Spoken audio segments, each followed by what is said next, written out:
Okay, so here's a quick breakdown. This is me. These are mushrooms that I'm trying to protect. This is a retrospective on Mario Party Advance. And this is what happens to any of these Koopa kids who try to take my mushroom!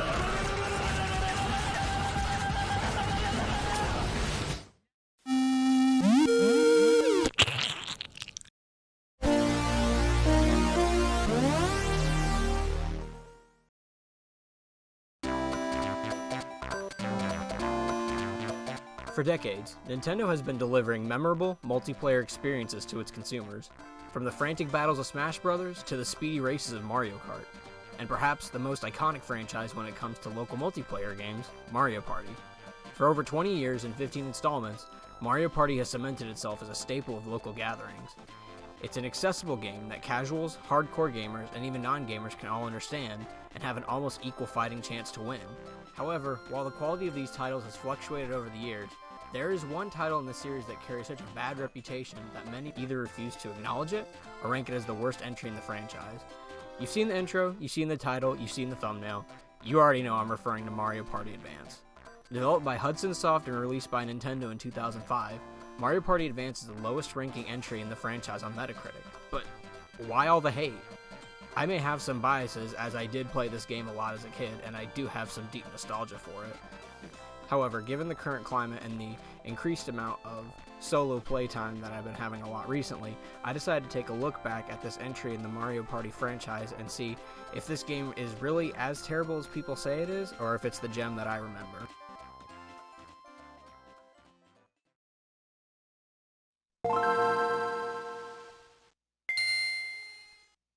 Mario Party Advance poses an interesting question.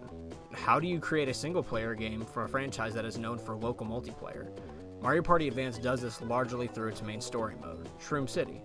Bowser and his Koopa kids, no, not the Koopalings, or Bowser Jr., or Baby Bowser, these guys, steal all the party minigames and gadgets from Toad and Professor Egad and drop them over the titular Shroom City.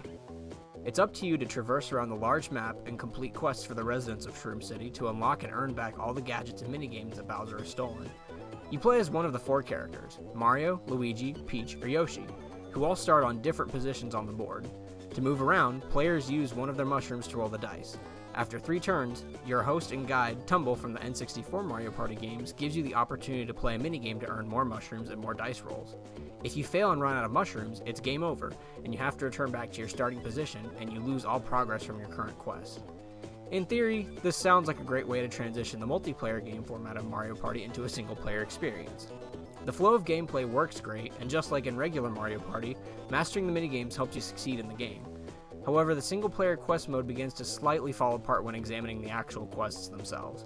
You meet a wide range of wacky characters, from nerdy ghosts gatekeeping you from joining their club, to a nervous dolphin who wants to be a comedian, to an owl with a gambling problem whose debt is so massive that he feels too weighed down to leave the casino. In all honesty, a lot of the dialogue is rather corny and reads something like what I would imagine a crossover between the Mario universe and Full House would sound like. Very average, ordinary, everyday situations blown out of proportion that all get wrapped up and resolved within the span of 15 to 20 minutes. However, it's the kooky dialogue that makes these characters so memorable and endearing to me, especially the interactions between Bowser and the Koopa kids. What's not so endearing, however, is that a large majority of the missions are simply fetch quests. A good chunk of the quests boil down to, talk to this character, go find a specific object they are looking for, bring it back, get gadget, rinse and repeat. Furthermore, what makes it even more frustrating is that you can only have one of these quests active at a time, so the only way to really succeed at these missions is to know where the object you're looking for is in advance, drive over to it, get it, and then bring it back to where the quest originated from. To top off the annoyances, occasionally while moving, one of the Koopa kids will pop up from the ground and try to block your path. This is one of the many scenarios where luck plays a huge factor, as the Koopa Kid will often challenge you to rock, paper, scissors, a game that Mario Party Advanced is really obsessed with. Seriously, there's several gadgets dedicated to rock, paper, scissors, such as letting you play rock, paper, scissors all by your lonesome with your Game Boy, and also a tool to help you predict if your opponent is going to throw rock, paper, or scissors. It's really weird how fascinated with Rochambeau the game is. If you fail, Bowser will either block your path or send you flying somewhere else, which can be immensely frustrating when you're close to completing a quest and are running low on mushrooms. Once you've completed enough quests, you enter into different colored pipes to take on challenges against Bowser and his own special minigames. Once all the quests have been completed, it's time for a final showdown with Bowser. With Bowser defeated, the gadgets and minigames are all back in Party Land, and we see an incredibly cheesy, if not emotionally satisfying ending that shows the outcome of all the wacky characters you've helped along the way and what has become of them. Once you complete the quest and collect all the gadgets and minigames, what's left to do? Well, a lot actually. Mario Party Advance features many different challenge modes and remixes to minigames, or you can play the minigames on their own, a lot of which lend themselves great to repetitive, arcade-like high-score play. In particular, several games like Melon Folly, Sort Stack, On the Spot, and Flippin' Out are still some of my favorites and lend themselves to short, fun bursts of replayability. While it can be weird getting used to playing Mario Party minigames solo, you can tell a lot of the same love and creativity that Hudson Soft normally put into their minigames are not lost in Mario Party Advance. However, not every minigame is perfect. To this day, Go-Go Pogo is almost a guaranteed loss for me. It's never felt or controlled properly in my opinion, and is terribly frustrating. On the whole though, I'd say the majority of the minigames are quite fun.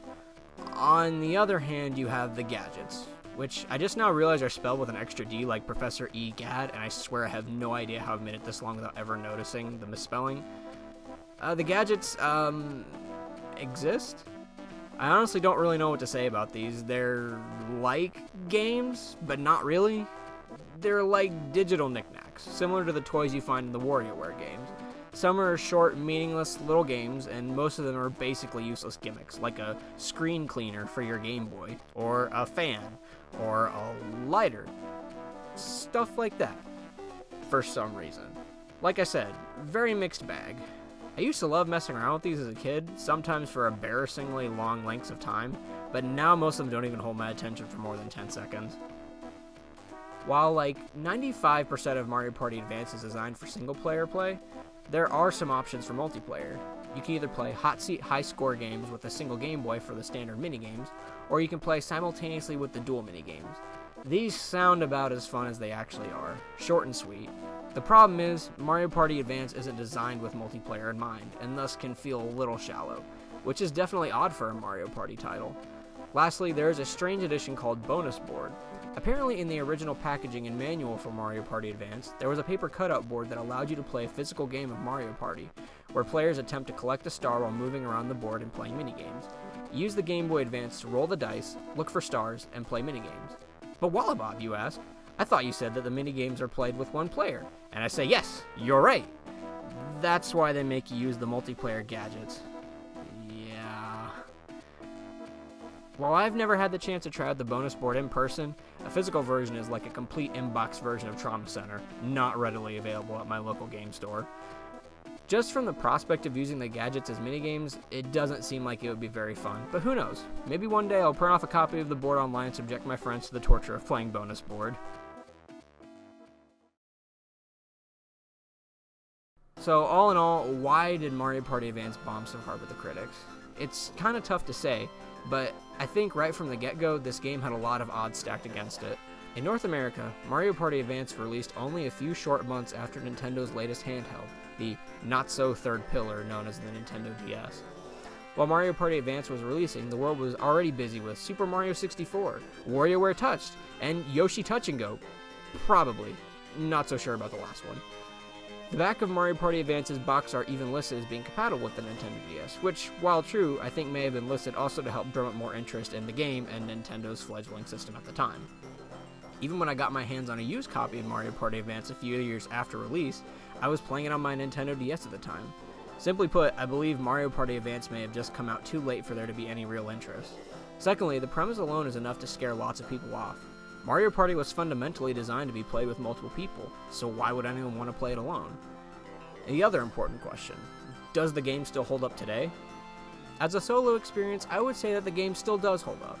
The game has beautiful sprite work, even if the animations are a little lacking. And the Game Boy 5 demakes of console Mario Party music sounds great.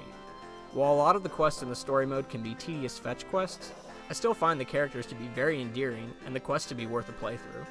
Similarly, the minigames are largely quite fun and great for short, repeat playthroughs to top your high score. Even while replaying the game for this video, I found myself trying to beat my childhood high scores. Finally, in the end, Mario Party Advance. Garbage or greatness? I guess that depends on how you look at it. If you take Mario Party Advance and compare it to the other entries, it's clearly a very different kind of game. One that I'm sure most people would say make it not even qualify as a true Mario Party game. However, I think the different approach and the attempt to make a single-player Mario Party is incredibly interesting, and makes me hold the game in high esteem today still, even if I'm not as enamored with it as I was as a kid. One thing we can all definitely agree on, though. People just hate Mario Party games with cars.